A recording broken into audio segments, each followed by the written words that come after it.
Hello, everyone. It's Michaela from 101.9 WDEZ. And it's funny because I just got done making my first all Spanish podcast, completely in Spanish.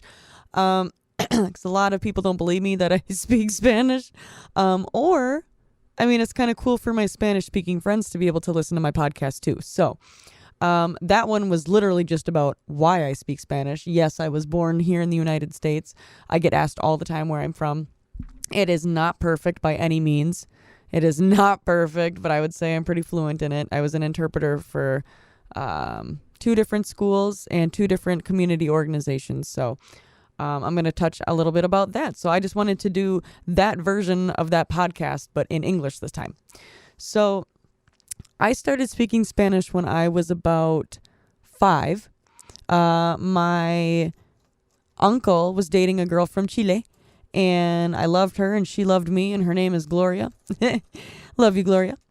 And she started teaching me little words here and there of Spanish, and I just thought it was the absolute coolest thing that people could just speak differently, and like a secret language that, you couldn't understand, like other people couldn't understand. I thought that was amazing.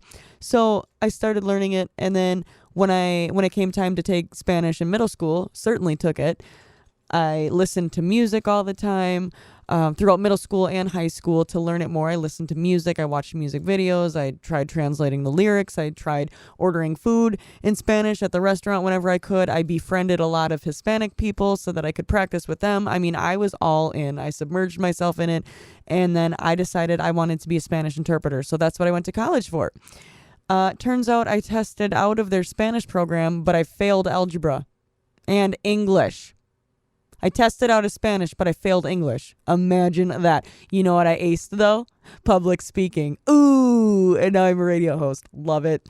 Anywho, I ended up marrying an Ecuadorian, as you all know, in 2019. And I just got divorced about 2 months ago. But I was married to him for over 4 years, and listening to him speak to his family and to our kids in Spanish 24/7 really helped my Spanish. I was really good at Spanish beforehand, but this kind of helped make me fluent. And then from there, I started applying to be interpreters at schools and places. So that helped a lot because I corrected a lot of mistakes and learned along the way. So, it's like I said, it's not my native language, so I'm not perfect. And there's different accents that are hard for me to understand and different slang and whatnot. But yeah, so that's pretty much why I speak Spanish.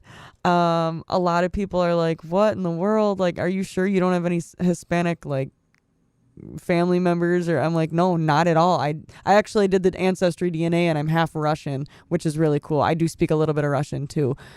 So if you want to get a little taste of me speaking Spanish, I highly recommend you click on the podcast that is labeled in Spanish, because if you don't know Spanish, you will recognize that it's not in English. So I'm probably gonna label it something like Mi primer podcast en español, which means my first podcast in Spanish. So if you would like to try to listen to that, it's kind of interesting for some people. Or if you are learning Spanish, or you know a little bit of Spanish and you want to test out how much of it you understand, that's a really good way to kind of test your brain. So I highly recommend doing that if you're learning Spanish. So yeah, well, thanks for listening about why I speak Spanish. Absolutely love the language, love the people, love the culture, love the food from all the countries in Central, South America, Mexico, all of it. So yeah. If you want to know more, just feel free to ask me. I actually have a YouTube channel that's called Spanish with Michaela. And it teaches very, very basic beginner Spanish. I've gotten some pretty good reviews on it. So if you want to learn basic phrases, basic words, to be able to have a conversation with somebody, go check that out. There's like 4 or 5 videos. They're only like 15, 20 minutes long at most. You can pause it, take notes if you want. So I have that out there for, I used to teach some classes, some Spanish classes, and I put those out there for the people who couldn't come to the classes in person. So they're just out there. They're just on YouTube, Spanish with Michaela. So yeah, thanks so much for listening. Hasta luego, or as some of you might be familiar with, hasta la vista, baby.